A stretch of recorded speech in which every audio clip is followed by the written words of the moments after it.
You know what, Jamie? Let's pop off right now. We got to get started. We got to go. Let's go. Let's go. Let's get the people in the chat.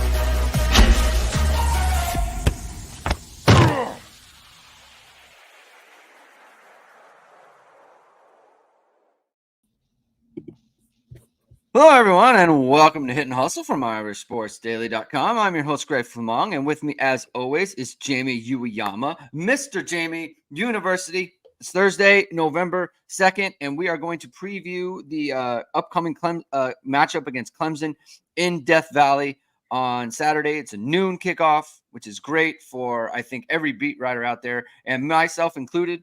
The soccer schedule works out perfectly, Jamie, so it's all very good. And I'm going to be able to take in the game fully and do the post game and everything. And I don't have to miss any soccer. So that works out really well.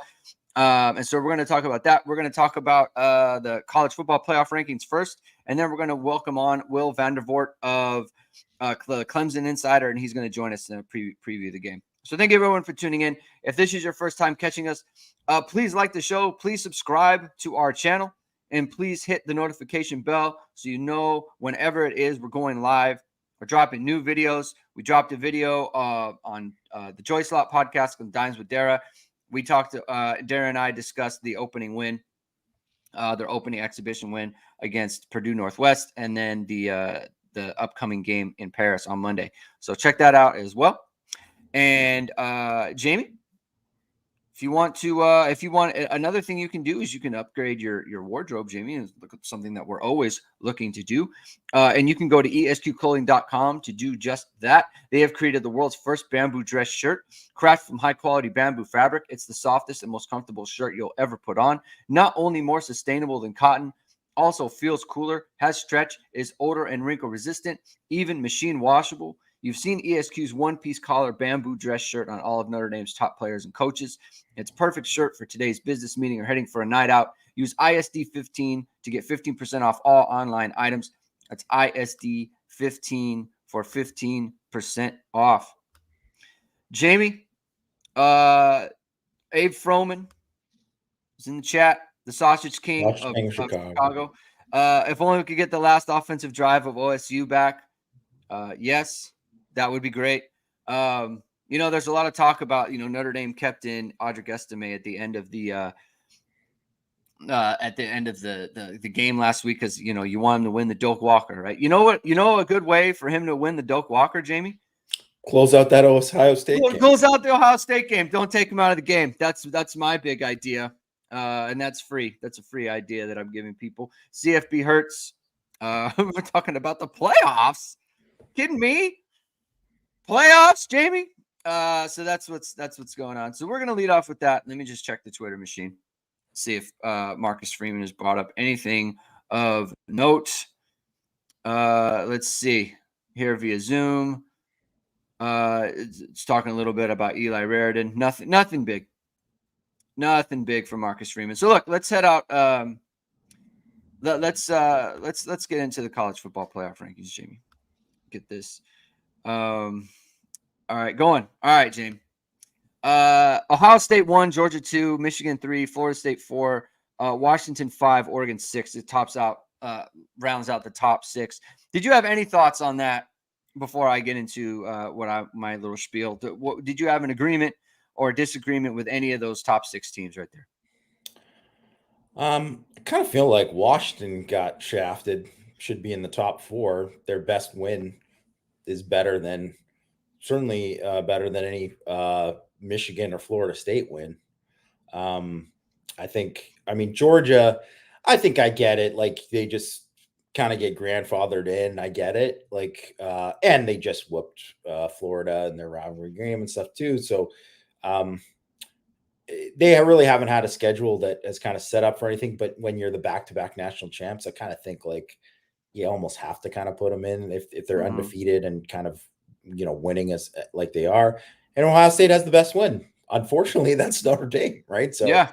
Out of that, and then or the 2 best wins because they have Penn State and Notre Dame, right? So that's why they're there. I don't know. I mean, I think easily things can shift very quickly there. So it's going to be interesting to kind of see how it plays out. Yeah, I think Ohio State at 1 is right. I think that's totally fine. I think the Georgia and Michigan thing. I mean, let's just take Georgia. I think you have to rank Washington ahead of them. Like I get it. Like I get it. They're grandfathered in. I totally understand that, and I don't have a big problem with that. Just generally, but it's like I don't like the idea that they are going to say, you know, the man said, "Oh, that we didn't like what they saw the last 2 weeks for Washington." Well, it is a whole season, you know, like you do have a whole season, and it's not like like it is what he's saying to me that the last 2 weeks carries more weight than beating the number 6 team in the country? Is that what you're saying? Like how is that how is that correct? Right? Yeah. And as far as Michigan, look at my feelings on Michigan are very clear.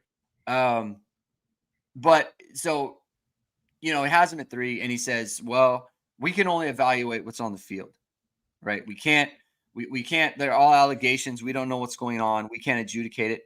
Okay. But the problem is that the allegations are that they've gained an advantage on the field. Yeah. And that's why they're like, how can you say that's not why they're so dominant? And the problem with cheating and the problem with breaking the rules is you can never say exactly what would have happened if you weren't doing that thing, because you are doing that thing. That's the problem, right? Yeah. So to me, you can't give them the benefit of the doubt here. You can't, because they broke the rules and everyone knows that. Well, I'm okay with them saying like, hey, listen, we think it's very serious. If they would have said, if Boo, good name for the Tuesday Halloween reveal, Boo Corrigan. If he came out and said, listen, those allegations are very serious.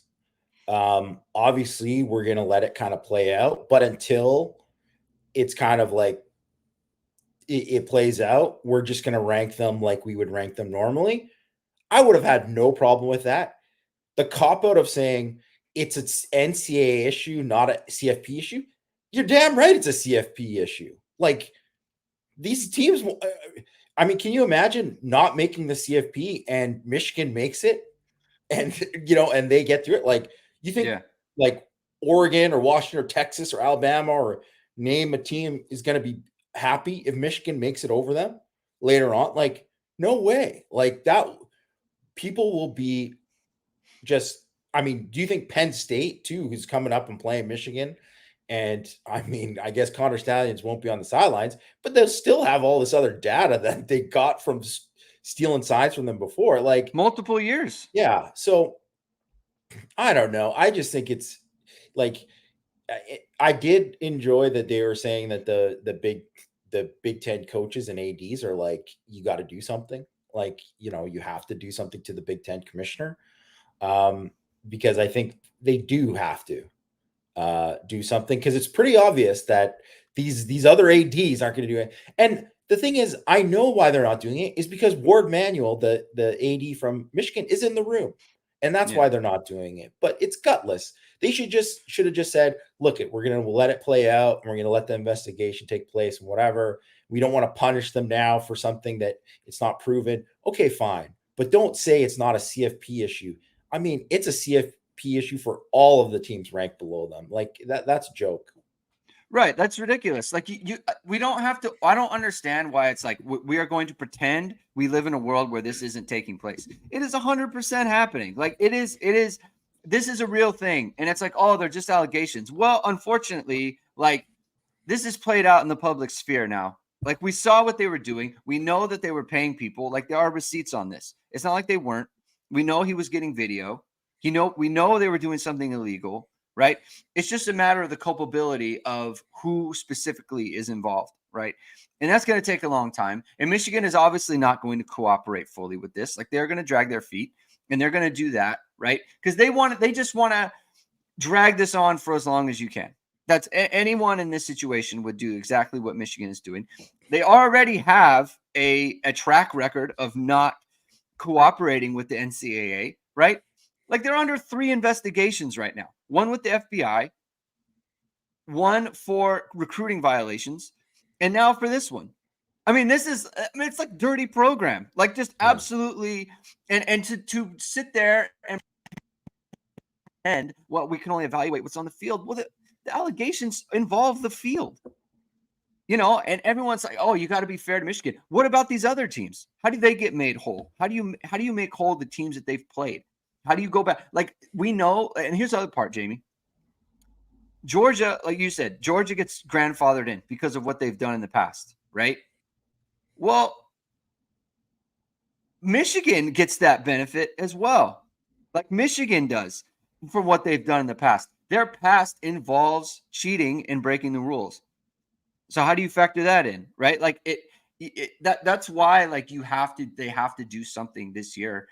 And I think it's Greg is out here lawyering. It's true. It's true. And the other part is, like, people want to hide behind this, like, due process thing. There are not due process by the College Football Playoff Committee. Like, that's not it. That's not how it works. Like, no one's going into jail. No one's going to prison for this. Yeah. It's like you have to adjudicate the sport in a fair way. And so they have to do the right thing. Brennan, who found Connor Stallions on the sideline, Jamie. Found him on the sideline of Notre Dame, Michigan in 2019.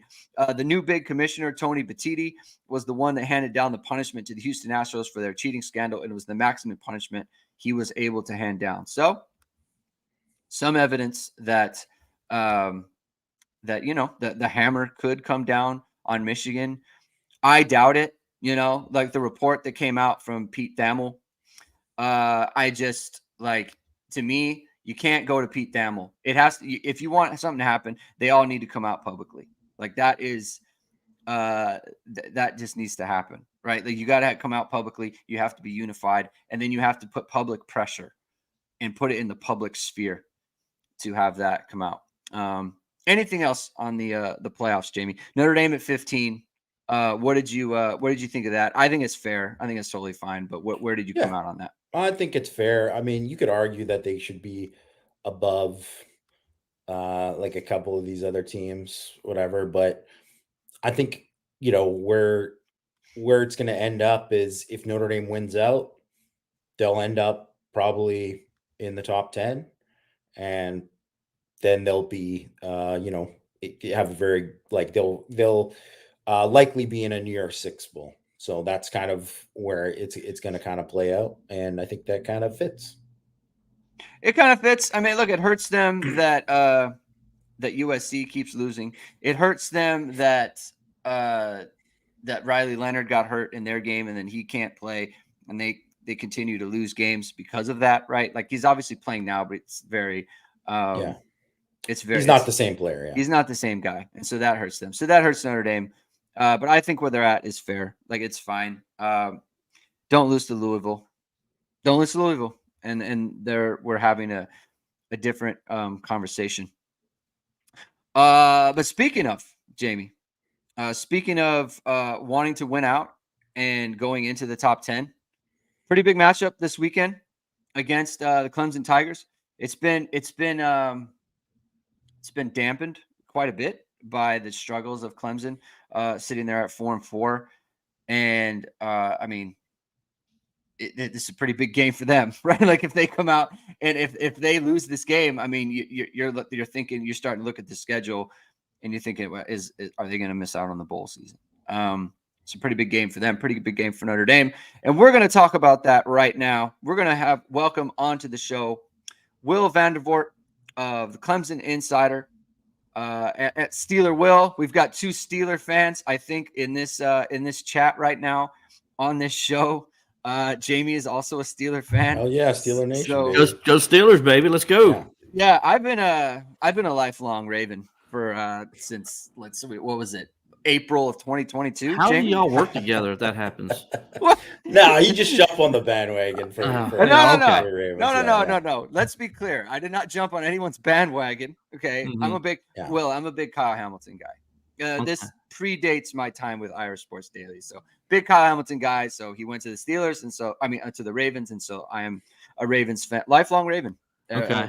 Ravens flock and all that. As I tell any Clemson fan, and I'm sure Jamie, you're with me on this, look, if you went to, I don't care if you went to Clemson. Once you go play for another NFL team, I hope you lose every game. I'm just going to be honest. There's only one team I pull for. I don't give a rat's butt where you went to college. If once you not wearing the black and gold, I don't like you. And that's just the way it is. Any of the former Clemson players, they know that especially if you go to teams like the Ravens and the Browns, the Bengals, or the Patriots, you're going to hear it from me, or the Cowboys. They all know because they all know I'm a big Steelers guy. And, when Dwayne Allen, my best, one of the best was Dwayne got traded to the Patriots. Dwayne sent me a text message. Before I even said anything to him, he's like, "I know, Will, you're gonna hate me, so it is what it is." So we've got Matt in the chat right now. On the Irish Sports Daily. So Matt's a Bengals guy. Yes, I know. Matt's a Bengals guy. Chase Claypool, all-time great Steelers. So that's good just stuff. go somewhere else, Matt. Just go. Will. Before we get into the matchup this weekend, do you have any takes on the college football playoff top 25? Yeah, I don't listen. You guys probably like this. Notre Dame people will love what I'm gonna say here. I don't think Ohio State's the number one team in the country. Come on, really? I watched that Wisconsin game the other day. If that's the number one team in the country, then what are we doing? I mean, when I look at Ohio State, when I've watched them all year, the eye test does not pass for me as a number one team. Now, are they top four? Man, we can have that argument. I'm fine with that. But are they the best? No. But then again, who is? I think that's the problem with this season. There's a lot of parity. It's hard to say who is the best team. But I think, when you watch just who Ohio State's played and how they've looked, I have a problem putting them number one. I just do. Their quarterback, to me, when he, I think when he gets in a college football kind of playoff game, he's going to be eaten alive by like a team like Georgia or somebody like that. I just don't think he has it. I see him backpedaling too much. I don't see the confidence that you've seen in the other past years with Ohio State quarterbacks, like a Stroud or Justin Field. You don't see that with him.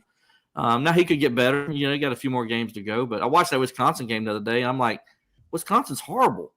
And they're sitting right here 10-10, middle of the third quarter, tied with Wisconsin. I'm like, they're horrible. So, I just don't see Ohio State being number one team. I think, when you look at least from a schedule standpoint, I think Notre Dame should be higher than number 15. I think you guys should be number 12, somewhere in that range. I think that's what the AP poll has you. I think the AP poll's got it right there. And then, when I look at the thing, I think Texas, when it's all said and done, my two favorite teams to win it are not even in the top four right now. First of all, I don't want Georgia to win anything. So please, for the love of God, don't let Georgia win again. We just, oh my gosh, I lived in Georgia for 3 years covering sports down there. And man, Georgia is rough to live in. Even when they're just average, but when they're great, I can't even imagine what it's like living there if you're not a Georgia person. So I would say that the teams I think when it's all said and done are going to play for it, if they can sneak in, is going to be Oregon and Texas. I think when I've looked at who the two best teams that I've seen play, and I've watched a lot of college football this year, just like you guys, they're the most complete teams, offense and defense. They complement each other very well. They're good on special teams. I just think those are the two best teams. I think Oregon's going to get in because I think they'll beat Washington if Washington doesn't lose before that. Yep. I think their coach just like, dude, what are you doing? Your defense held Washington with the last 25 minutes of the game. Washington didn't even pick up like one first down. Punt the ball away there and make them have to go 75 yards instead of being able to just, two plays and how look, great coach down at Valdosta High School used to say, if you give me the ball at midfield, I'm going to score 85% of the time. And that's the case, period, right? So you just can't do that. That was just a stupid move, and it cost him a game. I don't think he makes those mistakes. Dan Lanning makes those mistakes the next time around. I think they beat Washington straight up, and they'll win. And then I think Texas is going to win the Big 12. It's just a matter of, can somebody ahead of those two teams lose that's going to allow them to jump into the top four? If they get in, if those two teams get in, they'll win one of those teams will win the national championship, in my opinion. Yeah. I mean, well, one of Michigan and Ohio State's going to lose a game. So Right. that's coming up, right? Yeah. Michigan doesn't need to be in there anyway. That's a topic for another day, right? Yeah. Well, my feelings are no, but so we know one of those teams are losing. I agree. I think Oregon's real good. I think they're a very, very good team. It'll be interesting though. It'll be interesting to see it play out. The thing with Ohio State is like I don't know that there's any great teams this year, like truly great teams. Mm-hmm. And the teams that everyone kind of assumes, Georgia and Michigan, like I think Georgia's played some teams that like could have exposed them. And they've done really well. I think Michigan has not, just period. I mean, the best win is Rutgers. So it's, at home, right? Come on. That's unserious in terms of just like scheduling, and that sort of deal. But all right, so let's get into the matchup this weekend, Will. Right. And first, we do have to, there's a little bit of stuff going on.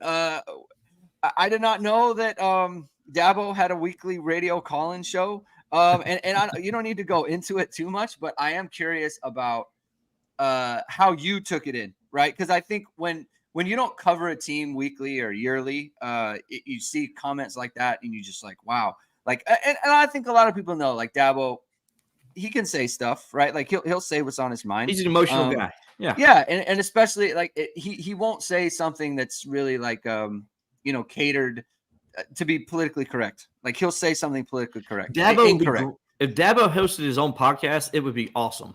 Yeah, he would do numbers. He's like us because we're all emotional people. I know I am. Anybody watching my podcast, they see me get red and get angry, and the fire comes out of my ears and everything. So Dabo would be perfect in a podcast format. So what was your take on that?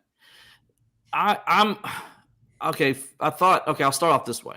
I thought Dabo could have said it better. Maybe, not be, maybe hold back a little bit. But I understand why he was mad. Because if you go back and listen to Tyler from Spartanburg's comments, they were very condescending. To the point where it was hard to really get what he was asking because every statement was a condescending statement. So it was like I counted 12 times he was condescending in a 2-minute rant to Dabo. 12. Mm-hmm. Now, if you're going to go on somebody's show, any coach's show, and you're going to be that condescending just once, you're not going to get a good answer. We all know that talking to coaches. I mean, right. If I came into a press conference and was very condescending to Dabo Swinney, he'd go off on me in the press conference, right? You got to have tact on how you ask questions. And he just wasn't very tactful. And Dabo didn't hear his questions because Dabo got on the defensive because he was mad about what the guy just said about him. I mean, he said Dabo was he used Dabo's faith against him in one of the comments. He basically said Dabo was stubborn, if you will. He just really attacked Dabo personally and Dabo's character. And I think that's what really kind of challenged Dabo, where Dabo's like, well, I got to be on the defensive now because this guy's coming at me. And finally, he just hushed the guy up and just went on his rant that everybody's heard by now. And so I'm fine with the way Dabo handled it because Tyler needed to show more respect to the coach. Mm-hmm. Dabo is a 2-time national championship coach. He is a coach that's played for the national championship 4 times. He is a coach that went to the college football playoff 6 straight years. He's won more games at Clemson than any coach in the history of the program. He's done a lot of great things for the university. You got to show him that level of respect, especially when you come on his show. You just don't come out and start attacking him right off the bat and then question his character and all those things. And that's what Tyler did. And I think that's why Dabo responded the way he did. I have no problem with Dabo responding. Maybe Dabo should have and Dabo even kind of said it, maybe I should have used a few less words than he did. And I think Dabo owns that part too. But at the same time, I'm fine with what Dabo did because I think the guy deserved it because of the way he came in and challenged Dabo's character. Yeah, and I mean, he didn't.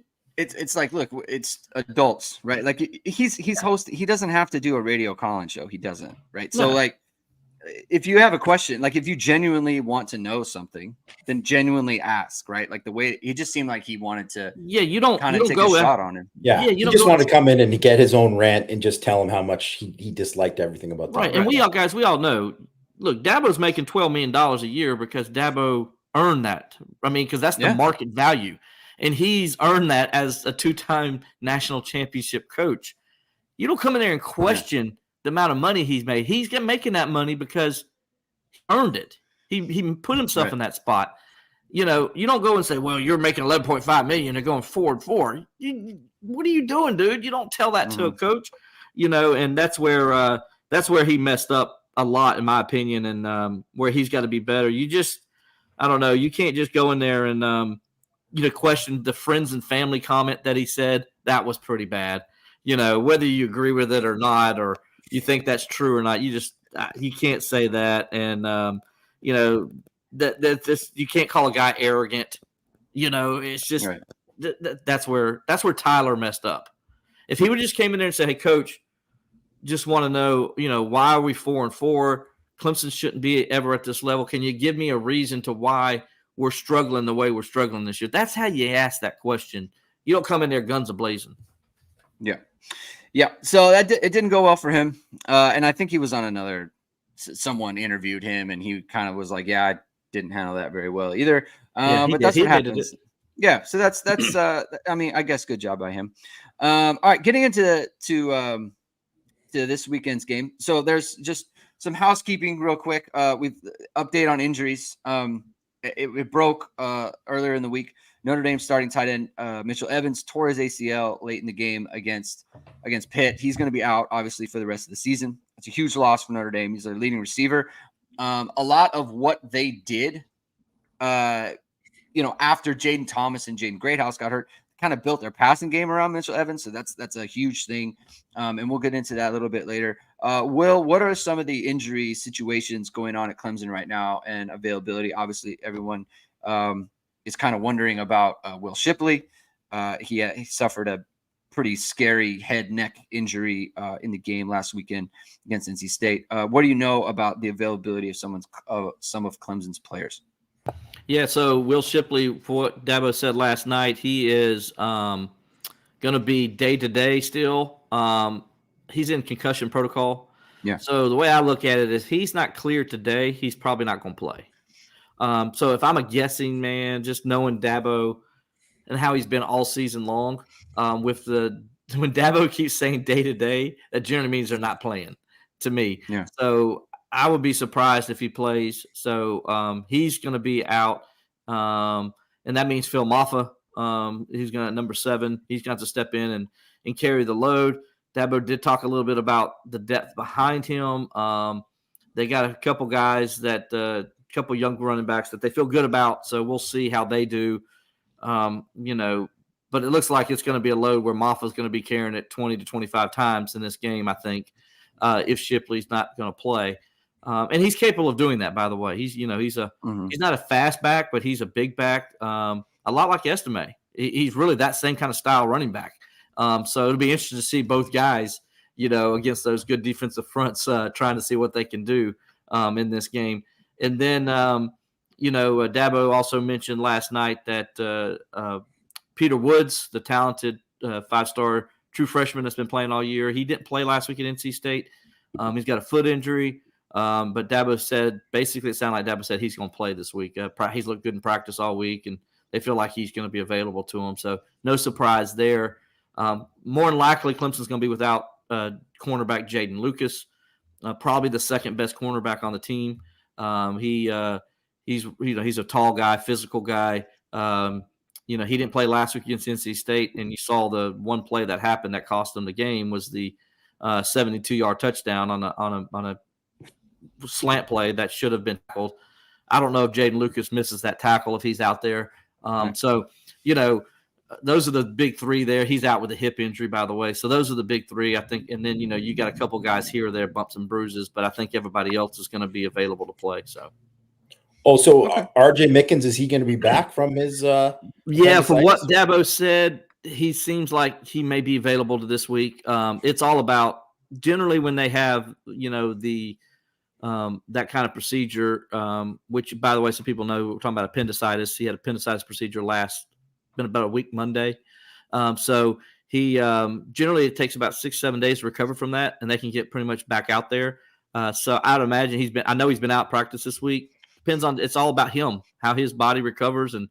But from what I understand, I think they're expecting him to be available. Now, being available and playing are two different things, but we'll see. That'll probably be a game time decision there with him, but I think he'll be dressed out. Yeah. Okay. And there was a wide receiver, right, Jamie? The Antonio. Oh, Antonio Williams. Oh, yeah, he's out for the next. Oh, okay. Yeah, Dabo said last week he's going to be out for the next probably next 3 or 4 games. So he's not going to play this week. He's out definitely. Okay. So that obviously doesn't help their passing game at all. Just kind of like Notre Dame losing Mitchell Evans, that doesn't help them at all either.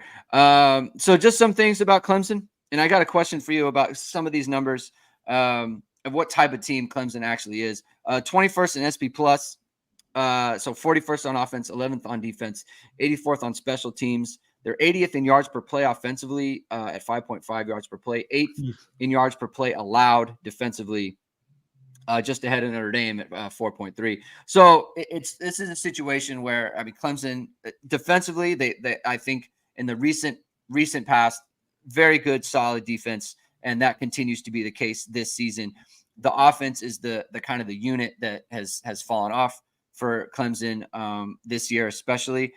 I was listening to your pod. I think you recorded with LaVon Kirkland, and you noted on the pod that they're a very good team at getting first downs, right? So they're 18th in total first downs, 16th in first downs in yards per game, but 99th in 20-plus yards per play from yards. Let me get this right. 99th in 20-plus yards from scrimmage. So It's like they can get those 10 yards, but they're not really getting much beyond that. I looked at the 30-plus yards, 30-plus plays as well, and they're in the 90s in that one as well. So I think it's an offense that can move the ball, but they can't get chunks against teams. And I think you noted on your podcast that they can get into the red zone. They're one of the leading teams in red zone opportunities. They're not cashing it in. Yeah, top 5 in red zone opportunities. Very low in bottom 12 in red zone scores in red zone touchdown percentage. So I guess my question was, and I want to hear Jamie's take on this as well, because it's like there's the inside view of it, and there's kind of an outside view of it. And I think we've seen from Notre Dame in the past as well. 2016 comes to mind, where the 2016 team was, it had a good offense, very poor defense in 2016. But that was more of like pretty good team, bad record, right? So is Clemson a 4-4, good team with a bad record in your view? And this is it's a much more competitive team. They could very easily be 6-2 going into this game, just like Notre Dame 7-2. They're an average team. I mean, I don't think. I mean, Dabo's right. If they don't turn the ball over 3 times against Duke inside the 5, they win that game probably. I agree with that. If they, don't fumble the ball against Florida State because they're going up to go 2 scores, they probably win that game. And then we look at the Miami game. They should have been up 27-0 going into the fourth quarter. I mean, you're going in for 1 touchdown, and it should be 7-0. Instead, your running back fumbles it going into the goal line, going into the end zone. So, that, and then Miami scores on the very next play, an 80-yard run. Now, that's on your defense. Yes, your defense got to get a stop there, but regardless, it's a 14-point swing, and that really changed the game at that point, the momentum of the game. And you probably win that game, right? And so then last week you give that to NC State, even though Clemson outplayed them. But, 2 interceptions, 1 interception's returned for a touchdown. But, it wasn't like, I don't know, it wasn't like Clemson's offense was killing it in that game. So I can't say, like, if you take the turnovers away, do they still win the game? I don't know. I don't know if they do or not. So that's why I say they're average. I just don't. Yeah. There's points in the season where, like, they'll break off a 40-yard run like they did last week, but they won't score a touchdown on it. They'll kick a field goal, or they'll fumble it, on the next play. We saw that, I think it was against Florida State. Not Florida State. I can't remember what game it was. They're all kind of running together now. But I remember earlier in the year, they broke off a big run. On the next play, they fumbled. I think it might have been Wake Forest, actually. And, so it's just because their defense is really, really good. It's a championship level defense. It really is. When they're getting after the quarterback and stuff, they're as good as anybody in the country. The problem is they don't get to get after the quarterback because every team's playing with the lead on Clemson. And that's been the story all year. And so you got a great defense and you got a below average offense. And I think that makes for an average football team. Yeah. What was your take, Jamie? You obviously you do a very good scouting report on every team. Check that out at irisportsdaily.com. How do you view this Clemson team, Jamie? I mean, I'm right there with Will. I think that like the defense is great. Like the defense deserves better, right? Mm-hmm. Like I think that the defense is good enough for the team to be undefeated, really, right? Mm-hmm. And I really think too there is that difference when you're playing with the lead, when you're playing and you're able to make teams one-dimensional, and then you can get after it, and then all your pressures and all these kind of things. Because I think Clemson's secondary, is right up there with one of the top secondaries in the country, right? Like I think they're really, really good. I think that, I think Wiggins is really good. I think Makuba's very good. Like I think they got talent all around, and obviously the front seven. Everyone knows that the front seven is as talented as any team in the country, really. And I think they've taken a step. They're better than they were last year on defense, right? So it's just that the offense, I think, has actually been worse than it was last year. And it's the turnovers are a big thing. And I think it's easy to point the finger at Riley as, I mean, I'm sure like I would love to get your thoughts on like what kind of the temperature is on him there. But I really think it's it's like a talent issue. Like I really don't think that the receivers have been there's just no one who's just that dude in terms of like there's not a Higgins, there's not a Ross, there isn't a guy that you could say, hey, we can just throw this jump ball to. You were hoping maybe it was going to be Bo Collins or Adam Randall, and they haven't been those guys.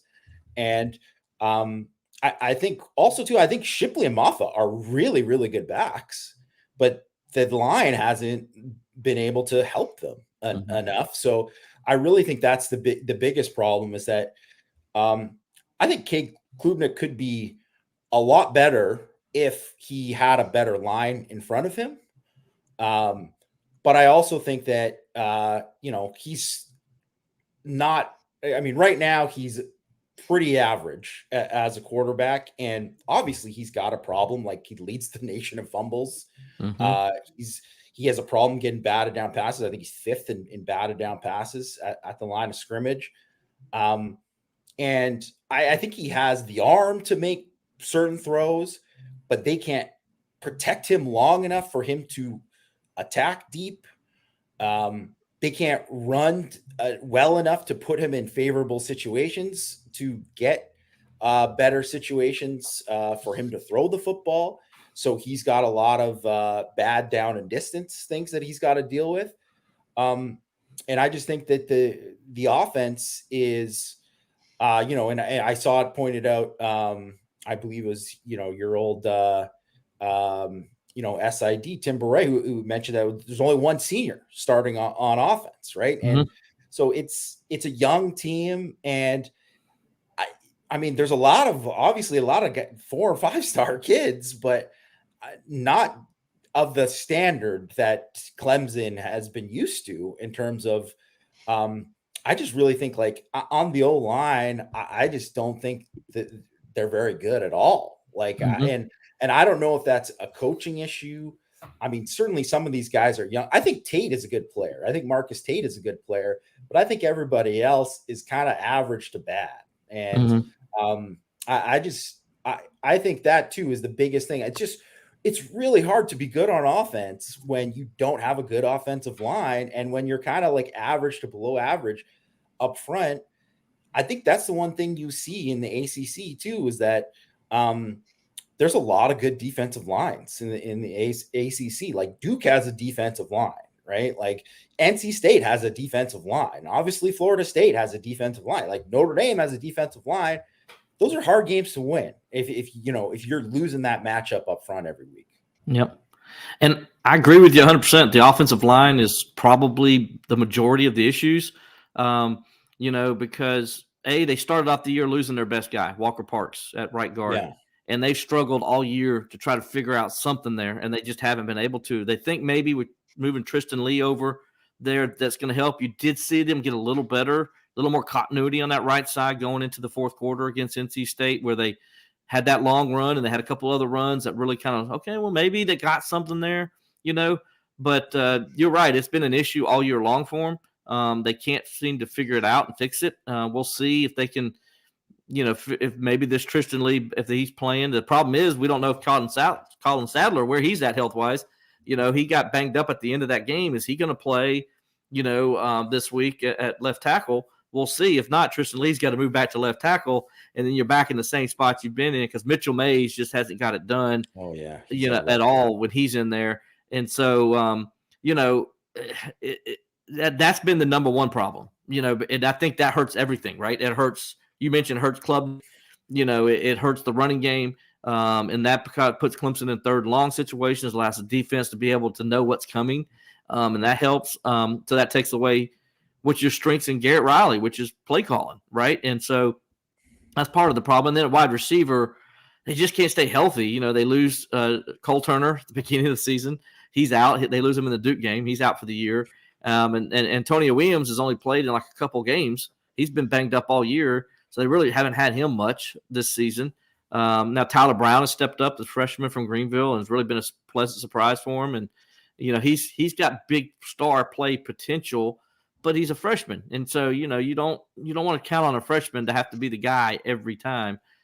We've seen Jake Britting still step up as a tight end here the last few weeks, and it's really, you hate for Clemson. You felt like you've wasted Jake Britting still the last two games, because he's really balled out, and he's going to, I think, be a big matchup in this game as well. So, but it all boils down to their offensive line. It's just, that's the problem. That's where it starts. I don't care who you got at skill players. Even if they had Trevor Lawrence and Travis Etienne playing quarterback right now, and that offensive line is like it is, they still would be struggling on offense. It all starts up front. Garrett Riley mentioned that a few weeks back when we got to talk to him, that it all starts up front, and they just can't fix it. It's been a problem for them. I mean, we've seen that with Notre Dame as well, right? So, like, we've talked a lot about the difference between Notre Dame's offensive line at home and the difference between Notre Dame's offensive line on the road. And you look at, they struggled a good amount against NC State. That game got away from NC State in the second half, but in the first half, it was kind of a rock fight. Obviously, they struggled mightily against Duke and Louisville. Then you came home against USC. They were a lot better. They were very good at home against Ohio State. Now they go on a road. This is a very good defensive line they're playing for Clemson. And so we've seen, like, when the offensive line struggles for Notre Dame, the whole operation is then kind of messed up, and it's not working for them. And that's when we've seen some of Notre Dame's worst games. I do just want to put a bow on the. We've been talking a lot about the turnover problems for Clemson. 96th in turnover margin, 15 taken away, 12 takeaways for the Clemson defense, 10 fumbles for Clemson. Second in the country. Second in the country to 5 interceptions there. And to just for a comparison, Notre Dame is 6th in turnover margin. Notre Dame is +9. 18 turnovers gained, 11 interceptions, 7 fumbles. And by the way, Notre Dame's over 9 times. Of those 10 fumbles, 7 are on Klubnik. Yeah, so obviously, I mean, that speaks to pressure. That speaks to him running the ball. And look, at a first-time starter, right? So it's that you kind of expect that sort of thing. So I guess what do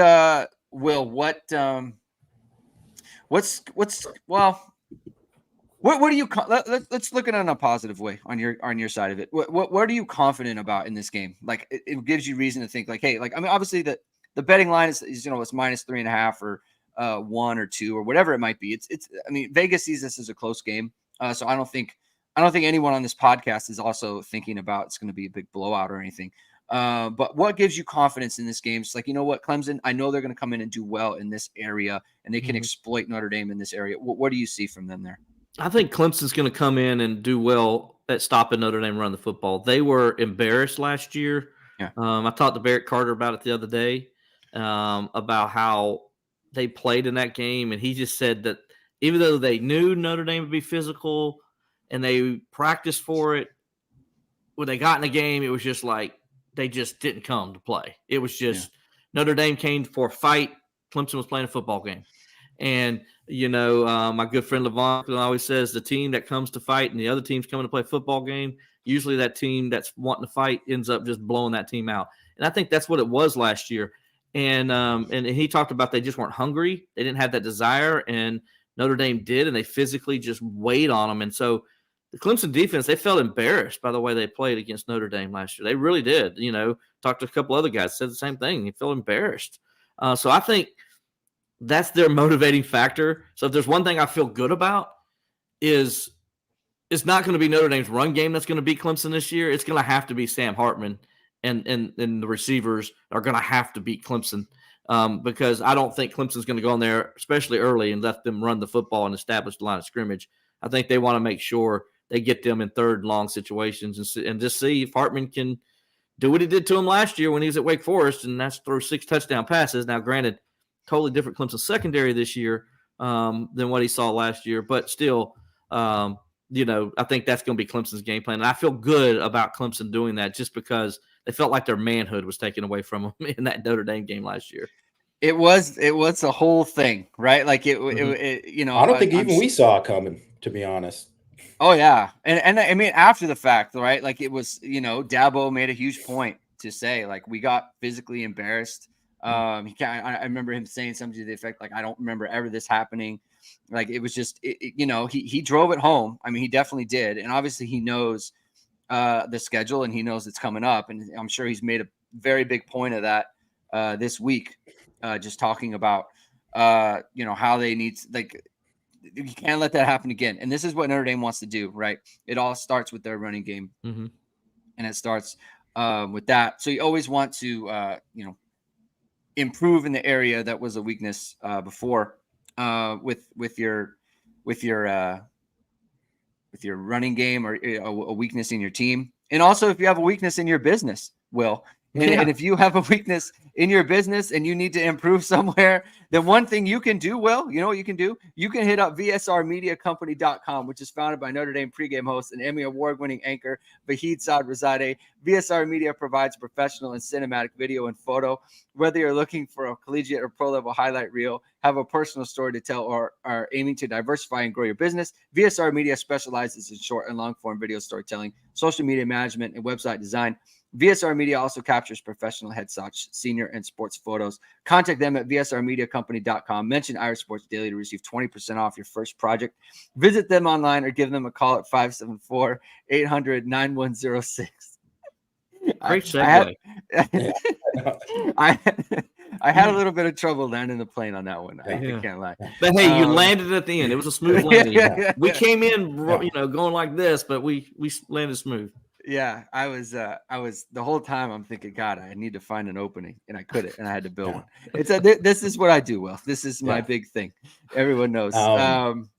You know what? So, I got a question for Will right now too, because I think everyone at the beginning of the season anticipated this was going to be a huge game, right? Mm-hmm. One of the games of the year, not just for both programs, but in college football, this was going to be a huge game, and now it was like, you're thinking like ABC primetime game, whatever. Like it's going to be a huge game, a night game, in Death Valley. The crowd is going to be crazy. Obviously, like you just mentioned, like Clemson is going to be extra motivated because of what happened last year. But then, you have the season that's happening at Clemson right now. You have it's a noon kick game. So I mean, I assume there's going to be less drunk people than there would be at a night game. Though they do open the parking lots at 6 a.m. Yeah. Yeah, so there'll still be a fair amount, but it just like, what is the vibe of like the people there for this game? Like I know the defense. I'm positive Clemson's defense is going to come to play and come motivated, but is the crowd, are they going to be like on edge, like the first 3 and out of the game, or if Klubnik fumbles, or if whatever, is there going to be like a lot of groans? Like, is it bad right now? Just like with the energy around the program and like the fans.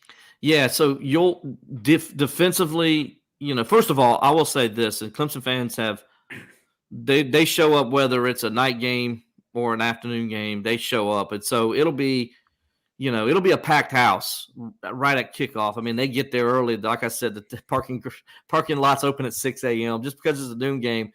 There'll be some guys cracking. I know one of my buddies, he'll be cracking his Bud Light or whatever, Michelob Light, Ultra, whatever, he'll be cracking them early as Saturday morning. So, there'll be a few, like you said, but the energy will be great for the defense. I think when the defense is on the field, the team always feels good. Like they feel like the fans, I should say, always feel like the defense can get a stop, or they can get the ball back for them some way with a turnover, or maybe get a sack. That atmosphere for Florida State game was unbelievable. And it was electric. And I mean, it was one of the best atmospheres, night or day, you'll see in college football. And I expect it to be that way this week. But when Clemson has the ball, you guys will notice how quiet it gets, and how every play the fans are sitting on the edge of their seats thinking, are we going to turn it over now? Or, when is it coming? They just waiting for the mistake to happen. And if they do go 3 and out, you'll definitely hear some collective boos. Good stat here. Clemson, I think, has not scored a touchdown in the first quarter in ACC play all year long. Now, granted, this is not an ACC game, but it's something to look at. Think that they don't play well. They've played 6 ACC games, and they had scored a first quarter touchdown. Yeah. So I mean, you got to look at that they struggle, with the ball early. And Jamie, you'll understand this. It's like watching the Pittsburgh Steelers. This is what it's like. It's the same thing. Yeah. That's extreme Steelers. I mean, I watch Saturday, and then I turn around and watch the same game again on every Sunday. So this week I'll watch it tonight, and then I'll turn around and watch it on Saturday. They really struggle to move the football early in the game and get any kind of consistency or continuity. And then the next thing, they're down 10-0, and they got to change everything. So, it's just been it's been a collective. The fans just hold their breaths. They have no confidence in the offense at all, and you can feel it in the stadium on every play. You literally can. They're just waiting for them to mess up. Yeah, when I think about this game from Notre Dame's point of view, it's hard not to be concerned with the fact that Mitchell Evans is out. And the last time this happened, they went on the road, right? They lost key receivers at home, went on the road, and they just didn't have a good answer. And what concerns me about this game is just Notre Dame not having a great answer for how to, because he is so important, not just to like them throwing the ball, but just the concepts that they want to do and what the formations they want to get in, right? Like just he is the center to kind of all of that, and to not have that. It's one thing to say like, oh, Holden Stays, like he's a good wide receiver, which he is, right? Like, and I think on paper he can bring what Mitchell Evans does, but the comfort in asking him to do those things, they might just force Notre Dame out of the things that they feel most comfortable in and put them into things that they just haven't been repping as much. That concerns me a lot about this game. I will say the prospect of this Notre Dame defense, which Jamie and I have talked about, like this is my favorite defense that I've ever covered for Notre Dame. Like the way that they can disguise coverages, the way that they can confuse quarterbacks. I just see them making it very, very difficult for Clemson in this one. If you're telling me they have a shaky offensive line, like Notre Dame operates very well in that kind of scenario. But I want to take it to you, Jamie. How are you feeling about this game? and then we'll get to predictions after that. Man, I really do think that.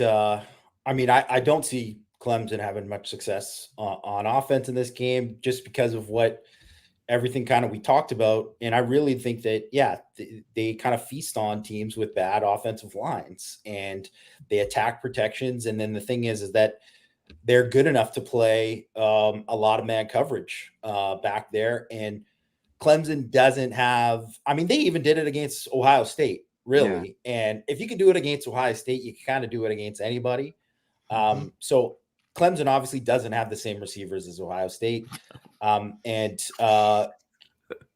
Cade Klubnik is just one of these guys that level of quarterback with that offensive line does not do well against Notre Dame. But at the same time, I don't see Notre Dame. I don't think, certainly I think I would give the matchup edge to Clemson's secondary versus Notre Dame's receivers. Yeah. So, and that's just, that's been a thing where when Notre Dame doesn't have that, an advantage outside, they've struggled on offense. And, so I think it's going to be a game about kind of patience, because I think there's going to be a lot of short drives, who's going to turn the ball over, that kind of thing. I think ultimately it'll be about if Notre Dame's offense can get short fields because they cause turnovers, then I think that's ultimately why I would pick Notre Dame to win the game. But I could easily see it going either way, just because I do think Clemson's defense is that good, and it's going to be a struggle. It's going to be a struggle to score points. So it might even be just you dial up a play at the right time to get points. And I just have to feel, even though I don't have the most confidence in Notre Dame's offense, I have more confidence in their offense than I do Clemson. So, I would pick Notre Dame in a pretty tight one. Where are you at, Will? Let's get their prediction. Yeah, so first of all, you go ahead and start off with Notre Dame's got 7 points already, because there'll be some kind of defensive touchdown for Notre Dame. So you go ahead and pencil that in, because Clemson's basically done that 4 times this year, 3 times officially, 1 time the ball's returned to the 1 yard line. So you might as well just call it that. Yeah. You could also count on the defense. I agree with what Jamie just said. As great as Clemson's defense is, they are good to give up 1 big play a game. 72-yarder. They give up the 80-yarder to Miami. They gave up the big 30-something yard play against Florida State to start off the second quarter, which would have been a touchdown. Second half, which would have been a touchdown if Jordan Travis is a better quarterback. Because he underthrew the ball there. It should have been a touchdown on that play. So they're always good to give up 1 play. That's going to be a big chunk play. And that's going to be the difference in this game, because Clemson's offense, even if it gets a chunk play, can't score. They can't take advantage of that opportunity.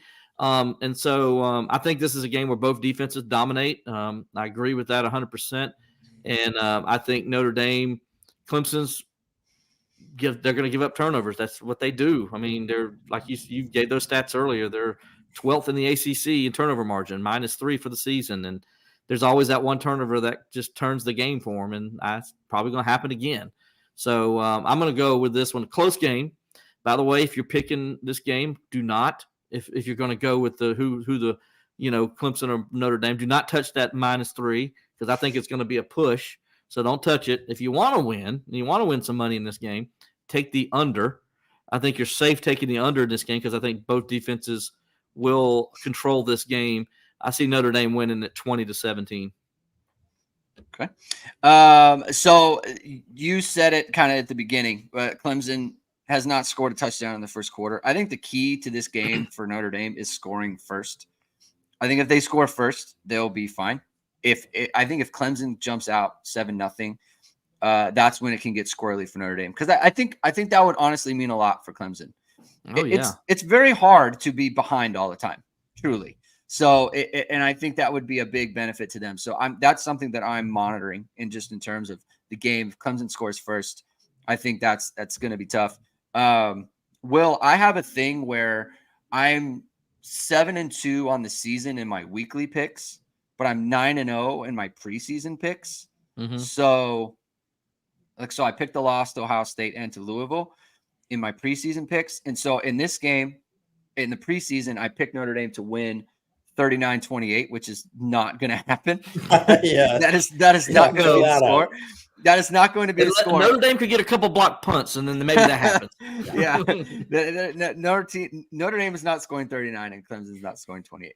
But I am going to keep the same margin just to stay simpatico with my preseason. I'm going to go 24, Notre Dame 24, Clemson 13. But it will be on the heels of something like you said. Like there will be a defensive score in there. I don't think that either team is really going to get over on the other team's defense. It's just that, there is something to you and Levon talked about it on your show. Like there is something to the fact that Clemson keeps finding a way to lose the same kind of way. And so I think that's going to be what transpires again on Saturday. But I think it's going to be a close game, and I don't think anyone's ever going to be comfortable until the game is over. Either way, that's kind of how I predict that happening. So we're going to end it there. Will, thanks for coming on. This was awesome. Yeah, it was a great conversation. Have fun at the game. And, hopefully we hope both teams just have a good time, Well, I really say it I always mean it when I say this. I just always like to watch a good game. And that's kind of what we're in the profession where we're trying to do our jobs. So if we got to do our jobs, let's watch a good one, right? As opposed to a horrible one. So that's all I hope for every time I go out to cover a game. And that's what I'm going to do today, but I appreciate you guys having me. It was fun, man. Enjoyed talking football. And Jamie, go Steelers, man. Hell yeah, man.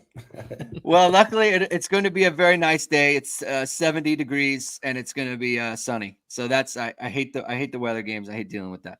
All right, so we'll be back for our post-game show, of course, on Saturday right after the game, and then I got the morning after recap on Sunday. Have fun, everyone. Enjoy the weekend. Enjoy the game. We'll talk to you on Saturday night, and keep hitting and hustling.